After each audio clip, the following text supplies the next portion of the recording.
Well, for the second time in 8 days, an inmate in our state is put to death. Today, Robert Towery was executed for killing a man while robbing him at his Scottsdale home. ABC 15's Eric English was there as Towery was put to death. And Eric, you've covered the stories before from the outside, but today you were actually on the inside and you witnessed this. This was my first time actually witnessing the execution. I've seen them before from the outside, and today I went on the inside, and I got to tell you, it was very clinical. It was done under a rigid, controlled environment.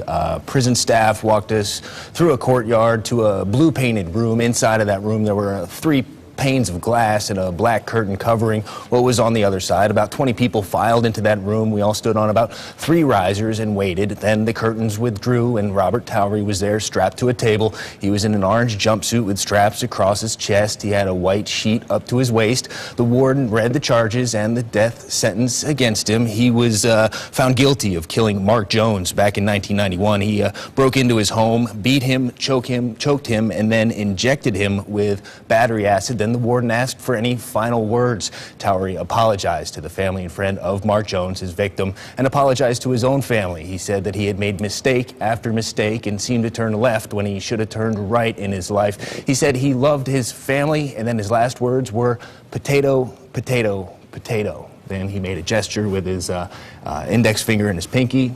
And then the drug was put into his system. He took a couple more breaths, kind of gave a shudder as if he had a chill, and then just kind of sat back, and that was the last we saw him move. The medical staff came in and pronounced him dead at 11:26 this morning. Usually these inmates don't say very much, but in this case you said that he was actually saying quite a lot. Yeah, he did say quite a lot. He apologized for what he had done, and you know, he had his last meal yesterday. That was a steak. He had mashed potatoes with it, mushrooms, and apple pie with a side of ice cream. Okay, Eric English, regardless of the crime that he committed, it's always difficult to watch something like that. It was, but something to see, and you know, that was what the state decided, and that's what we saw today. All right, thank you very much for your report.